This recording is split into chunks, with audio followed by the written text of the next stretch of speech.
मसला सारा ये है कि मैदान में ये लोग हमारा मुकाबला कर नहीं सकते। और वैसे भी वो एक मिसल होती है ना कि जब गटर का मुंह खुलता है ना तो सिर्फ गंदगी और बदबू ही आती है। दोबारा अगर ये अवाम के मैंडेट के ऊपर डाका डालने की कोशिश करेंगे तो आपको पता है कि फिर इन लोगों का क्या हाल होना है। तो शायद गुलाम नहीं है, लेकिन ये लोग तो नस्ल दर नस्ल गुलाम है। आलिया हमजा साहिबा, आगाज आपसे ही कर लेते हैं। ये सर पंजाब में वैसे बज़ाहिर तो ये नजर आ रहा है कि तमाम तर जो सूरत हाल है, जो नंबर गेम है, वो आपके हक में है, लेकिन एक बार फिर मुस्लिम लीग नून बड़ी मुतहर्रिक हुई है, पाकिस्तान पीपल्स पार्टी बड़ी मुतहर्रिक हुई है, और ये दावा किया जा रहा है कि कल कोई भी अपसेट हो सकता है। बिस्मिल्लाहिर्रहमानिर्रहीम। Thank you Sonia. सोनिया, मैं सबसे पहले तो ये कहूंगी कि गुंडा लीग के ना गुंडागर्दी के अलावा, धोस धांधली के अलावा कर क्या सकती है? इनकी तो सियासत ही यही है, इनकी कुल सियासत ही यही है कि आप गुंडागर्दी करो, आप धोस धांधली करो। कोई इलेक्शन भी इन्होंने फेयर तरीके से कभी लड़ा है, कभी जीता है?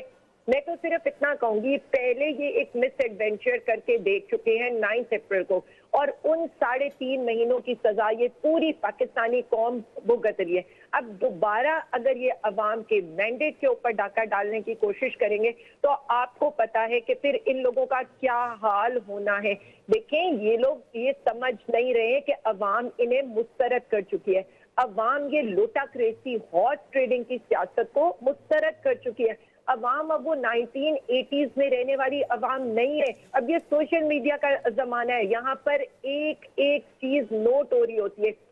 जिस तरह के साथ एक चीज वैसे ही टांग रही है। आपने देखा है कि 1 घंटे के अंदर। देखिए आलिया, इसमें एक चीज है, मेरे ख्याल उस पर आप कमेंट कीजिएगा। आलिया देखिए, इस वक्त सूरत हाल ये है कि जिस अंदाज से फेडरल गवर्नमेंट जो है ना वो बार बार, और आज भी आपने देखा कि खुर्रम दस्तगीर और डॉक्टर मुसद्दक ने कहा है कम वक्त में 23 अगस्त 2023 से पहले इलेक्शन नहीं होंगे। उसी तनाज़र में पूरा जोर लगाया जा रहा है कि कल का मार्का उन्होंने उसके लिए सर धड़ की बाजी लगा दी है। इन्फ्लुएंस भी कर रहे हैं, पैसा भी लगा रहे हैं, जो भी कहें उन पर जो इल्ज़ामात लग रहे हैं। लेकिन अहम सवाल यह है कि इस सूरत हाल में लोग साथ साथ ये भी कह रहे हैं कि आपने बड़ा जुआ खेला है, और वही जिस पे PTI व PMLN को नुकसान हुआ था कि अपने लोगों को छोड़ के दूसरों को, लोटों को उन्होंने टिकट दिए थे, और कहते हैं वही पंजाब का बड़ा डाकू जिसको इमरान खान कहा करते थे, आज उन्हीं की सपोर्ट की जा रही है। परवेज़ इलाही माजरत के साथ मैं तो नहीं कहता, लेकिन उन्हीं को लोग कोट करते हैं। तो आप समझती हैं कि ये जो आप गैमल करने जा रहे हैं ये कुछ ठीक होगा? फ़र्ज़ करें अगर बन भी जाते हैं तो लोग कहते हैं कि जी ये तो फिर बैलेंस करेंगे इमरान खान को, और ये इमरान खान को फ्री हैंड नहीं मिलेगा कभी भी। जी देखिए जी, मेरी एक बात सुने, हमारी पार्टी है, हमारी पार्टी का फैसला है, हम जिसको मर्जी अपना कैंडिडेट बनाए। अब इनको ये सारी बातें क्यों याद आ रही हैं? जब ये खुद परवेज इलाही को कैंडिडेट बनवाने के लिए आसिफ अली जरदारी PMLN की मिन्नतें कर रहे थे, तब इनको याद नहीं था कि बेनजीर का कातिल वो इन्हें कहते थे, और बेनजीर के कातिल लीग वो क्यों लीग को कहते थे, और बाद में उन्हीं का इन्होंने डिप्टी वजीर आजम बनाया था। मैं तो सिर्फ इतना कहूंगी कि ये जो 4 वजीर, इनके वजीरों की 1 घंटे के अंदर प्रेस कॉन्फ्रेंस हो चुकी है, तो पे तो इनकी टांग रही है। और जिस तरह से फजलुर रहमान ने आज बातें की हैं, मतलब एक बंदा जो अपने आप को इस्लाम का ठेकेदार, एक मजहबी स्कॉलर कहते हैं, उन्होंने अवाम के, उन्होंने हमारी खवातीन के बारे में, हमारे बारे में जिस तरह के अल्फाज इस्तेमाल किए, अगर वही बातें हम इन लोगों के बारे में करेंगे, यानी पिछले 3 दिन से ये हमारा मैदान में तो मुकाबला कर नहीं पाते, जब ये मैदान में मुकाबला इक्वल हो रहा है। आपकी सोशल मीडिया टीम, ब्लॉगर जो है ना वो भी बदला पूरी तरह दे रहे हैं, कम कोई भी नहीं है। देखिए जी, मेरी एक बात सुने, बदला पूरा हमने इसमें क्या लेना है? मुझे आप ये बात बताएं, साद रफीक की जबान को अगर हम उनकी जबान में बात करना चाहें तो उनकी शादियों के जिक्र भी निकल आएंगे। अगर हम मरियम औरंगजेब की जबान में बात करना चाहें तो फिर उनकी पूरी फैमिली की हिस्ट्री सबको पता है। या इनके जो लीडरान है, अगर हम उनकी जाती जिंदगी उछालने लगे तो फिर तो ये किसी को भी मुंह छुपाने की सियासत में जगह नहीं मिलेगी।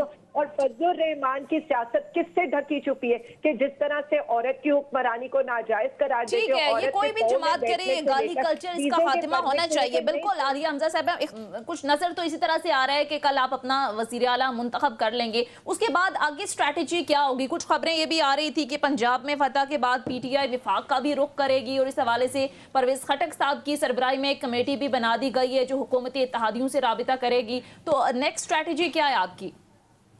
सोनिया, सबसे पहले तो मैं एक बात कह दूं, अभी एहतशाम साहब कह रहे थे ना, असल में मसला ये नहीं है, मसला सारा ये है कि मैदान में ये लोग हमारा मुकाबला कर नहीं सकते। और वैसे भी वो एक मिसल होती है ना कि जब गटर का मुंह खुलता है ना तो सिर्फ गंदगी और बदबू ही आती है। तो मैंने तो सिर्फ इतना देखा है कि 4 दिनों से जो ये लोग जिस तरह की बातें करें ना, वो इनकी जहनी इख्तरा और फ्रस्ट्रेशन को ना सिर्फ उसकी अक्कास है, बल्कि इमरान खान साहब से इनकी बात शुरू होती है और इमरान खान साहब पर इनकी बात खत्म होती है। फिर आ जाए, मसला इन लोगों के साथ ये है ही नहीं। मसला इनके पास ना कोई वजीर दाखिला ढंग का था, ना पंजाब में ना वफाक में। एक गुंडे को, और बकौल मेरे नहीं, इनकी अपनी पार्टी के एक सरबराह के, जो लोगों को कत्ल कर देता था, ठीक है, उसको इन्होंने वजीर दाखिला बनाकर ये शो करने की कोशिश की कि पीटीआई का रास्ता ये धौंस से रोक सकेंगे, ये हम पे पर्चे कराकर रोक सकेंगे, ये हमारी चादर चार दीवारी का तकद्दुस पामाल करके रोक सकेंगे। तो 3.5 महीने के अंदर इन्होंने हर बात मान लिया। फिर इन्होंने एक ऐसे ज़हनी मरीज को यहाँ पर पंजाब के अंदर मुसल्लत कर दिया जिसने ये सोचा कि मैं पंजाब पर हुकूमत करूंगा और यहाँ पर इनके लॉन्ग मार्च को भी रोक लूंगा और उसके बाद धांधली करके मैं दोबारा वजीर आला मुंतखब हो जाऊंगा। अवाम के सैलाब ने उनको भी रोक दिया।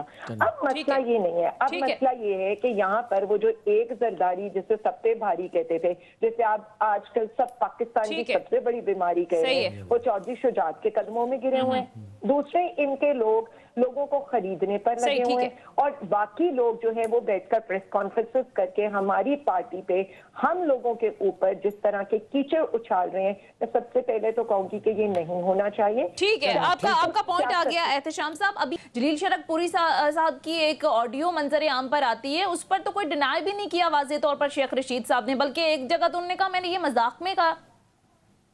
लेकिन सोनिया, शेख रशीद साहब की बात का जवाब तो शेख रशीद साहब दे सकते हैं, लेकिन मैं ये बता दूं दोनों लोग इस बात को डिनाई कर चुके हैं। मुझसे पहले भी ये सवाल हुआ था, मैंने कहा जी जब दोनों डिनाई कर चुके हैं तो या आप जमील शरकपुरी साहब से पूछ रहे हैं या आप शेख रशीद साहब से पूछ रहे हैं। ना मेरा कोई और पीटीआई का कोई जलील शरकपुरी साहब से ताल्लुक है, ना शेख रशीद साहब। लेकिन आलिया, शरकपुरी साहब ने एक बात की थी, उन्होंने शरकपुरी साहब ने कहा था कि मैं कुरान पे हाथ रख के कहता हूँ कि मैं शेख रशीद से एक दफा मिला था, मेरा उससे कोई ताल्लुक नहीं।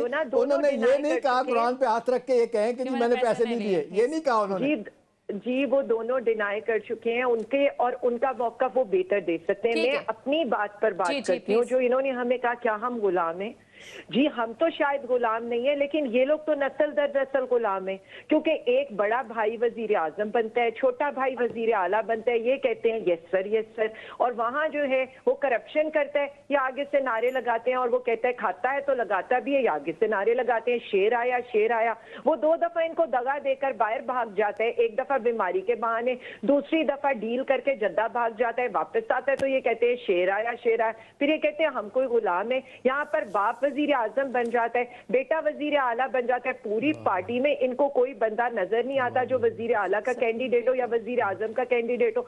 अब हम सुन रहे हैं कि जी बीबी जो है वो शायद चेयरपर्सन बनने लगी है PMLN की। तो मैं इनको बता दूं हम गुलाम नहीं है, लेकिन आप लोग नस्ल दर नस्ल गुलाम है, क्योंकि बादशाहत है आपकी पार्टी के अंदर। हमारी पार्टी के अंदर आम वर्कर को MNA नहीं बनाया जाता, वजीर बनाया जाता है। बहुत बहुत